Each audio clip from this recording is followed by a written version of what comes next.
Every desire is sinful, but today on Truth for Life, we'll learn that all of our desires have the potential for evil. We're continuing our series, Faith That Works. Here is Alistair Begg.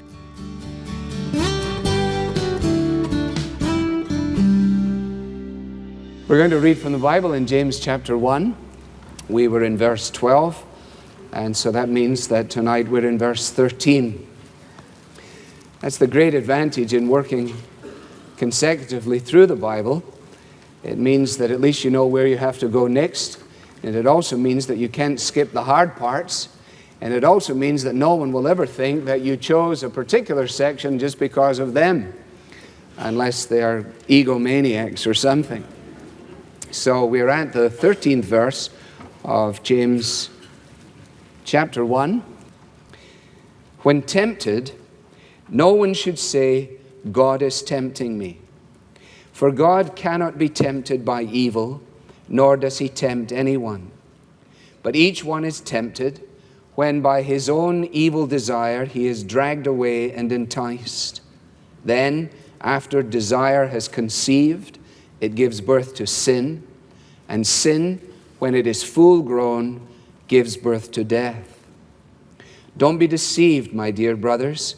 Every good and perfect gift is from above, coming down from the Father of the heavenly lights, who doesn't change like shifting shadows.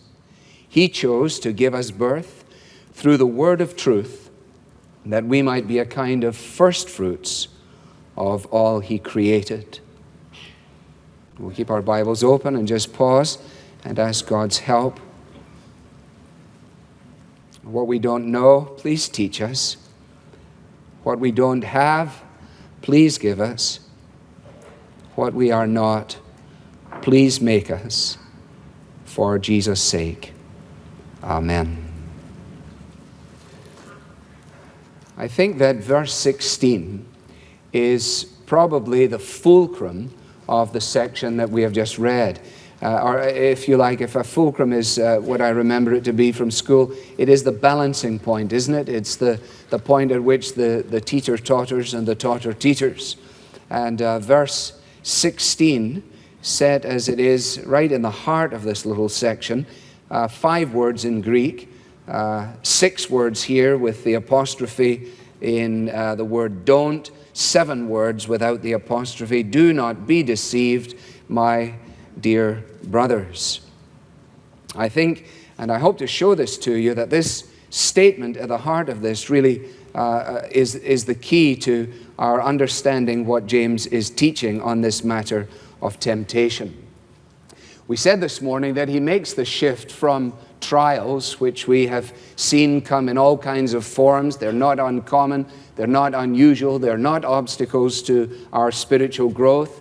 And in these trials, God's purpose and plan for us is that we might be able to stand up to the test and that we might come through them.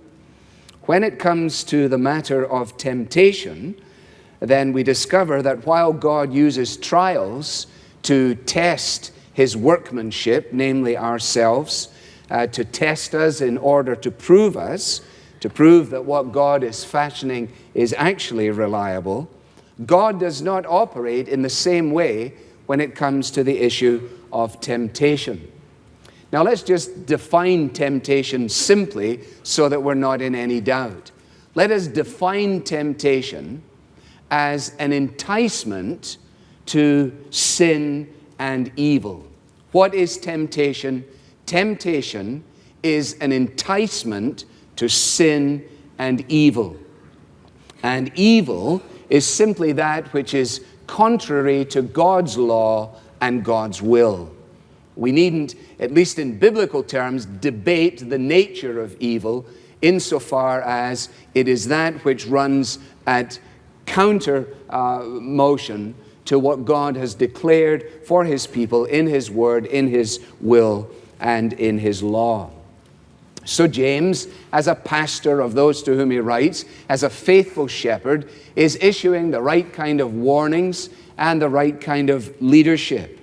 He doesn't, you will notice in verse 13, enter into a philosophical discussion on the problem of evil or the origins of evil, and I'm not going to either.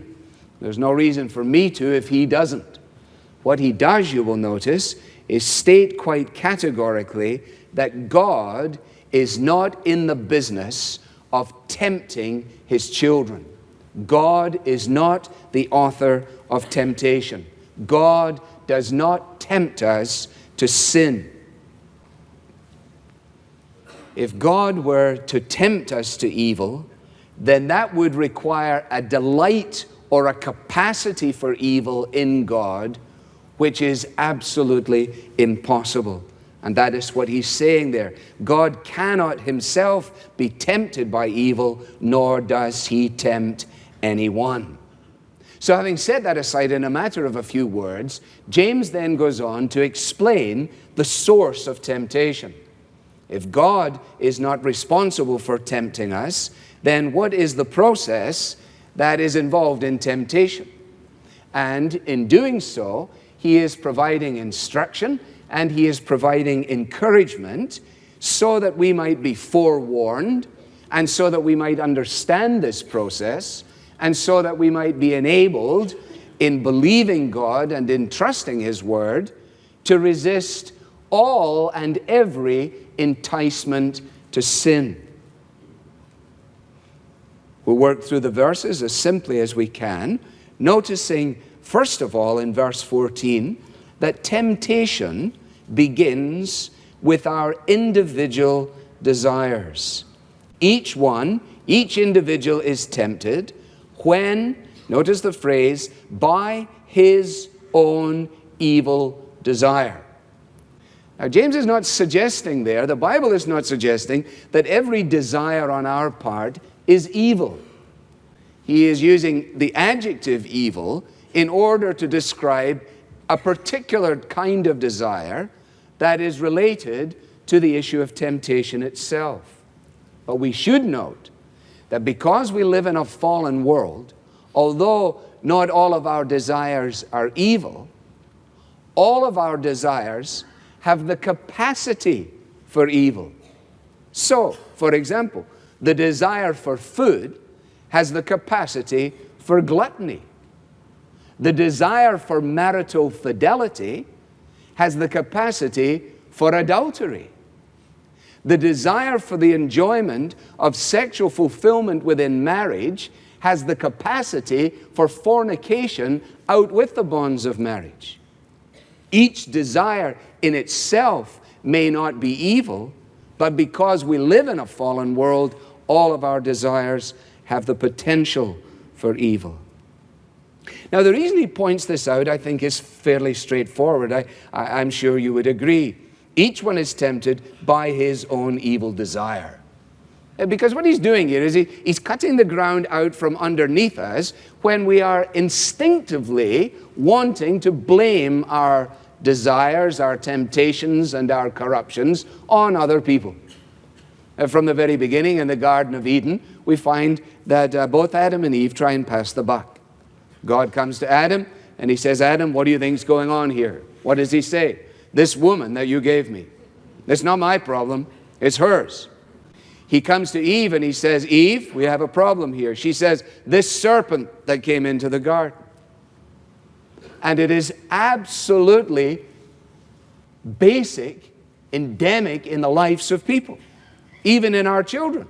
When we want to confront them with responsibility when they're at the tiniest, they find the capacity to explain that really it's not their problem. And so as we grow up, as grown-up little ones, we blame other people, we blame our environment, we may even blame, like Tom Sawyer did, the devil himself. If you've read Tom Sawyer lately, you remember that he explains to his Aunt Polly, the devil made me do it. It was the devil that made me do it. And Aunt Polly grabs him by the ears and does all kinds of things to him in order to make it clear, Tom Sawyer, you can't escape in that way. And that's what James is saying, first of all. Don't deceive yourselves, he says. You cannot, in this issue of temptation, none of us can escape the fact of personal responsibility. We cannot escape the fact of personal responsibility. Now, the notion of each individual's own evil desire is significant, insofar as not everyone is tempted in the same way, to the same extent, by the same things. For example, I cannot conceive of a circumstance where I would be tempted to steal tickets for an ice hockey game. That doesn't say anything about my ability to resist the temptation to become a thief. But it simply says that I have virtually zero interest, as best as I know it, in ice hockey as it exists. I recognize you may regard me as a Philistine for such an acknowledgement, but then the charge fits me. But for someone else, 2 of those tickets for the Detroit whatevers, or the Montreal somethings, may represent a significant attraction. You say, well, that's a fairly trivial illustration. Well, yes, I think it probably is. But nevertheless, the notion of attraction, which drags us away and entices us, is what James is referencing here in verse 14. In the English Standard Version, it uses the verb lures, not dragged away. It reads, each one is tempted when he is lured and enticed. I think that is the word, and I should have taken time to check it, but I think a lure has something to do with fishing, does it? Is a fishing word. So you actually use lures. What I know about ice hockey is just slightly lower than what I know about fishing. So I'm on very dangerous territory with this analogy. But I think I've seen it in some of these shops where they sell beef turkey, which is another thing I have zero interest in incidentally.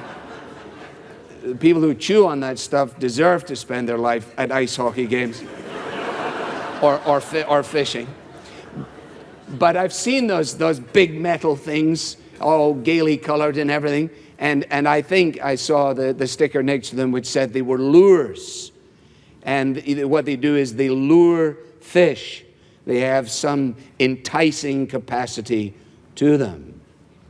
Now, this is the picture here, and it speaks to the issue of our own individual desires, which we find ourselves lured to, dragged away towards, and enticed by.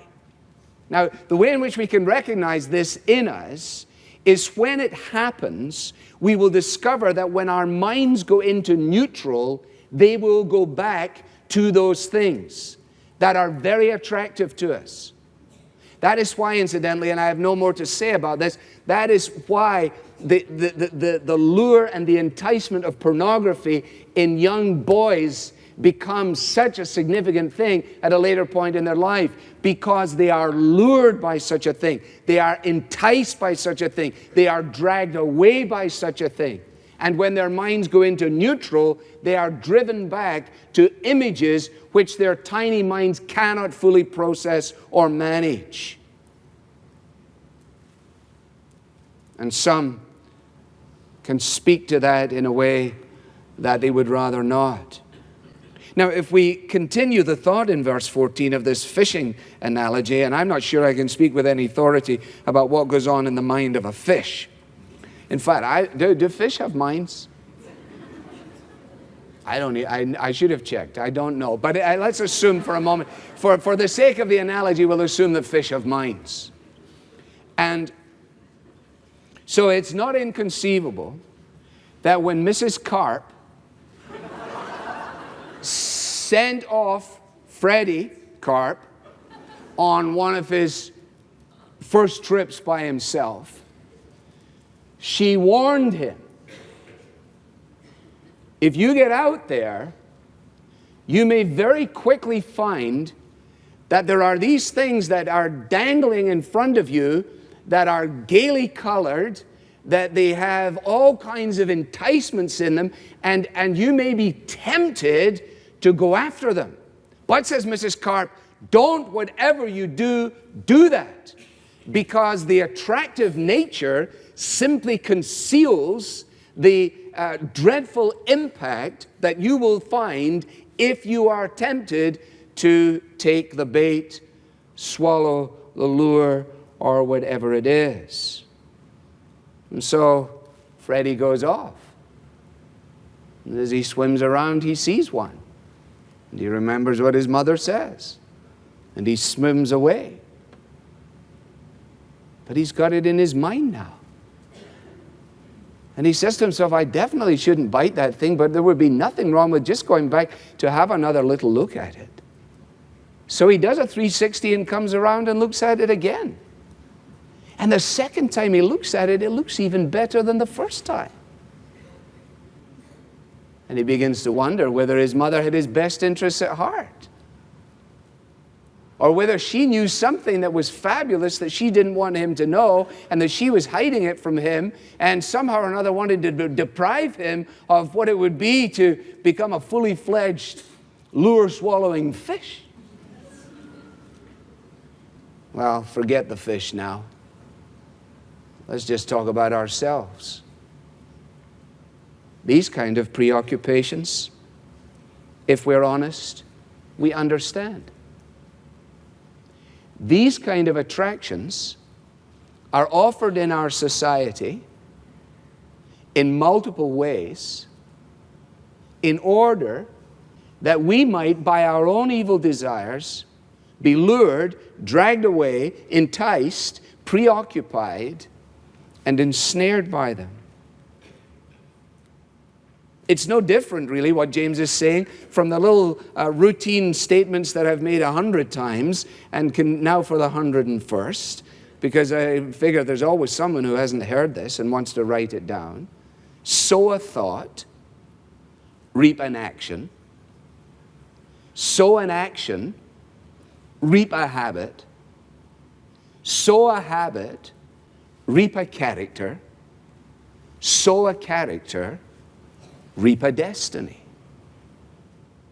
But it begins in the mind.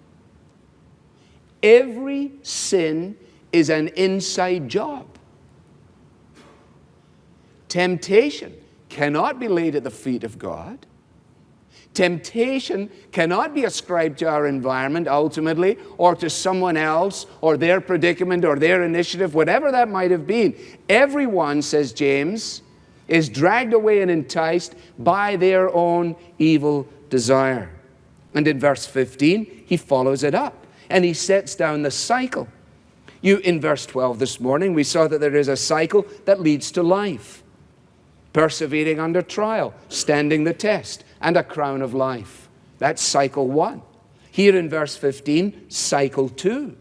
And this cycle takes us down a path that ends in death.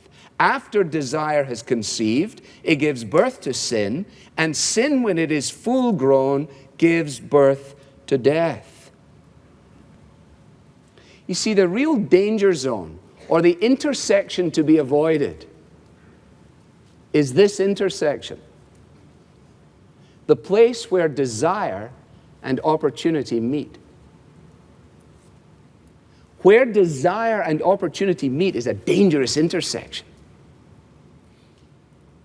One without the other, you can probably handle it, but the two together, you're going to be a dead man.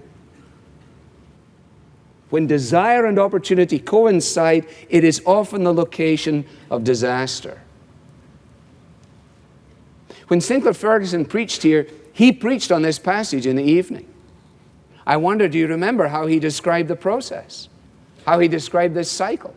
Because he gave us 6 words, and these were his words. He said that the cycle of temptation goes along these lines. Number 1, attraction. Number 2, deception. Number 3, preoccupation. Number 4, conception. Number 5, he said, was subjection. Subjection.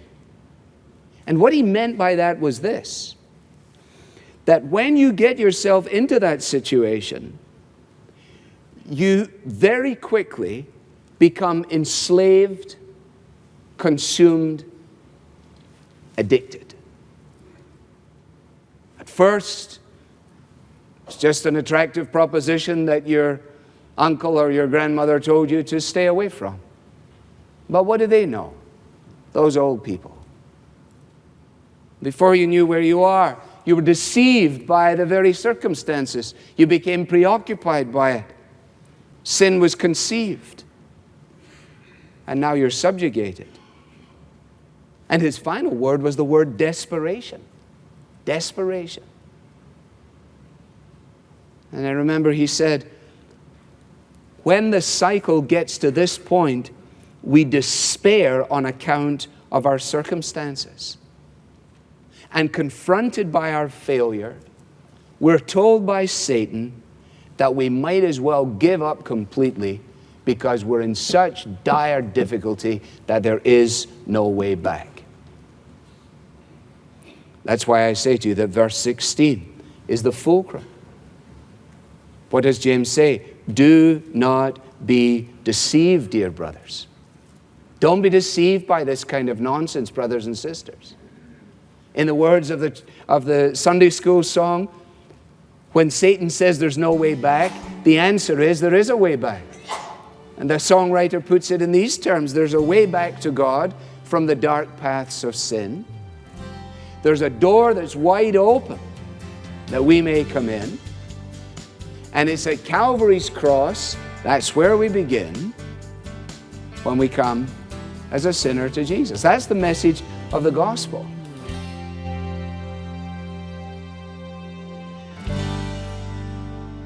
That is Alistair Begg with a grave warning about the source and cycle of temptation. You're listening to Truth for Life and part one of a message titled, When Tempted. At the end of today's message, Alistair referred to a way back to God from the dark paths of sin. If you're not familiar with the gospel, I want to suggest you take a moment and visit our website. Listen to a short 6-minute video that explains God's plan of salvation for you. It's called The Story, and you'll find it at truthforlife.org/thestory. Alistair also pointed out that even small children are tempted to sin, and they're tempted to cover it up by blaming someone else. That's one reason why it's important for us to teach children about God's Word from an early age. So whether you're a parent or someone who works with young kids, you're going to love the book we're offering called Bible Stories Every Child Should Know. This is a hardcover storybook that retells more than 120 Bible stories. Each story is 2 to 4 pages long, makes it perfect for bedtime reading or to read over the course of a year. There's even a ribbon attached so you can mark your place for tomorrow's story. Bible Stories Every Child Should Know opens up God's Word in a way that'll engage the imagination of young children. The stories all include colorful pictures. They introduce kids to people like Adam and Eve, Abraham and Sarah, Moses, King David, all the way up to Jesus and the apostles. We especially like the way this book helps explain the Old Testament stories and how they point forward to Jesus. We highly recommend this book as an introduction to the Bible for your small children or your grandchildren. You can request your copy when you make a donation to Truth for Life today. Just click the image of the book Bible Stories Every Child Should Know on our app or visit our website, truthforlife.org/donate. I'm Bob Lepine. Temptation comes at us from every angle. It hits every one of our senses, hinting that there's something better, telling us we're missing out. Life is an unceasing battle against Satan's deceptions. But there is an antidote. Listen tomorrow to find out why we don't have to be enslaved to sin. The Bible teaching of Alistair Begg is furnished by Truth for Life, where the learning is for living.